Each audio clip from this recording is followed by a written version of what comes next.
ഒടുവിൽ ആ വാർത്ത ഒഫീഷ്യലായിരിക്കുന്നു. FC ഗോവ ഫോർവേഡ് നോഹ സദൌയിയെ 2 വർഷ കരാറിൽ ക്ലബ്ബിലെത്തിച്ച് കേരള ബ്ലാസ്റ്റേഴ്സ്. 2026 വരെയുള്ള കരാറാണ് താരം ബ്ലാസ്റ്റേഴ്സുമായി ഒപ്പുവെച്ചിരിക്കുന്നത്. ധാരാളം അനുഭവ സമ്പത്തും ഗോൾ സ്കോറിംഗ് മികവുമുള്ള സദൌയിയുടെ വരവ് ബ്ലാസ്റ്റേഴ്സിന് കരുത്ത് നൽകും. ഇത് വരാനിരിക്കുന്ന സീസണുകളിൽ ക്ലബിന്റെ മുന്നേറ്റ നിരയെ ശക്തിപ്പെടുത്തും. മൊറോക്കയിൽ ജനിച്ച നോഹ ലോകത്തിലെ വിവിധ ലീഗുകളിൽ കളിച്ച് പരിചയമുള്ള താരമാണ്. MLS ക്ലബ് ന്യൂയോർക്ക് റെഡ് ബുൾസിന്റെ യുവ ടീമായ PD അക്കാഡമിയിൽ ചേരുന്നതിന് അമേരിക്കയിൽ പോകുന്നതിന് മുമ്പ് വൈഡർ കാസബ്ലാങ്കയുടെ യുവതരയിൽ നിന്നാണ് നോഹ കരിയർ ആരംഭിച്ചത്.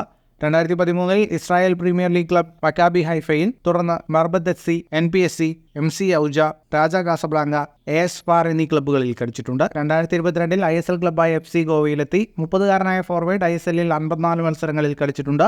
കഴിഞ്ഞ 2 സീസണുകളിലായി 29 ഗോളുകളും 16 അസിസ്റ്റുകളും നോഹ നേടിയിട്ടുണ്ട്.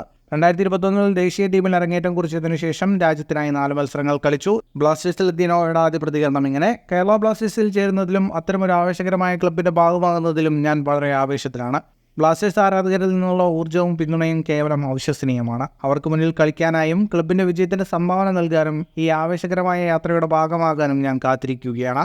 ഒരുമിച്ച് ഈ സീസണിൽ നമുക്ക് മികച്ച നേട്ടങ്ങൾ കൈവരിക്കാനും നമ്മുടെ മുദ്ര പതിപ്പിക്കാനും കഴിയും, നോഹ പറഞ്ഞു. ഈ സമ്മർ ട്രാൻസ്ഫറിൽ ബ്ലാസ്റ്റേഴ്സിന്റെ ആദ്യ വിദേശ സൈനിങ് ആണ് നോഹ സദൌയി. കൂടുതൽ ഫുട്ബോൾ വാർത്തകൾക്കായി ഈ ചാനൽ ഇപ്പോൾ തന്നെ സബ്സ്ക്രൈബ് ചെയ്യൂ.